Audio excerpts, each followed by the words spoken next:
Special update পাওয়ার জন্য subscribe করে bell আইকনে ক্লিক করতে ভুলো না। রাহি রাহুলকে বলে, তুমি সবার সামনে তখন অমনভাবে বললে কেন? আমার সাথে তোমার এটা লাস্ট ছবি তোলা।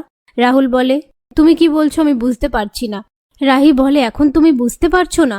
আর তুমি এ ধরনের কথা কেন বললে? আমার মাথায় হাত দিয়ে বলো, তুমি কাল চ্যাম্পিয়নশিপটা ভালো করে খেলবে, কোনো দিকে ধ্যান দেবে না। রাহুল রেগে গিয়ে বলে, তুমি কি করে ভাবলে যে তোমার জন্য আমি আমার খেলা স্পয়েল করব? এই বলে রাহিকে কথা শোনাতে থাকে। তারপর রাহি বাইরে এসে অনিকে তাড়াহুড়োর মধ্যে যেতে দেখে চিৎকার করে অনিকে ডাকতে থাকলে পিছন দিক থেকে অনিকে ডেকে বলে, কখন থেকে ডাকছি, তুমি শুনতে পাচ্ছ না? কোথায় যাচ্ছ? অনি বলে, আমি হ্যারির জন্য মন্দিরে। রাহি বলে, কি বললে?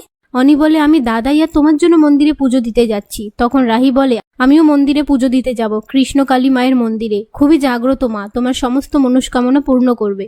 অন্যদিকে হ্যারি রিসেপশনিস্টকে চাকরি দেওয়ার জন্য জোর করলে রিসেপশনিস্ট হ্যারিকে কথা শোনায়। তখনই রাহি হ্যারিকে ফোন করলে হ্যারি রাহির সাথে কথা বলতে থাকে। রাহি বলে, কিছু খেয়েছিস? এ কথা শুনে হ্যারি তাড়াতাড়ি করে ফোনটা কেটে দেয়। এদিকে অনি রাহির সাথে মন্দিরে পুজো দিতে আসে। রাহির পুজো দেয়া হয়ে গেলে সেখান থেকে সরে যায়। আর সেই ফাঁকে অনি হ্যারির নামে পুজো দেয়। তবে মন্দিরে এসে সবটা শুনতে পেয়ে অনিকে বলে, তুমি হ্যারির নামে পুজো দিচ্ছ?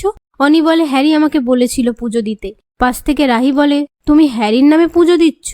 তার মধ্যে মন্দিরা বলে, ও আমাদেরকে না বলে তোমাকে কেন বললো পুজো দিতে? সেই মুহূর্তে তিতলি এসে বলে, হ্যারি আমাকে বলেছিল, আমিও অনিকে বলেছিলাম পুজো দিতে। এই বলে অনিকে নিয়ে সেখান থেকে বাঁচিয়ে বাইরে চলে এসে বলে, তুমি হ্যারিকে ভালোবাসো, এর জন্য কাউকে ভয় পাবে না। অনি বলে, তুমি আমায় বাঁচিয়েছো, ধন্যবাদ। এই বলে তিতলিকে জড়িয়ে ধরে। তবে তিতলিও মনে মনে তাদেরকে নিয়ে বড় সড়ো একটা প্ল্যান করে ফেলে।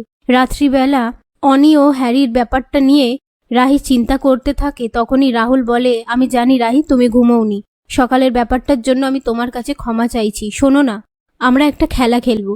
রাহি বলে, এখন? কিন্তু কাল তোমার চ্যাম্পিয়নশিপ, ঘুমানোটা তো জরুরি। রাহুল বলে, মানসিক শান্তিটাও জরুরি।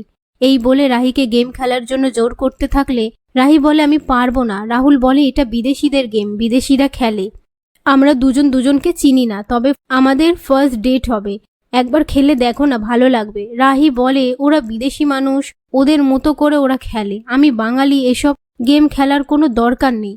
রাহুল বলে, দরকার আছে রাহি, অনেক কিছুরই দরকার আছে।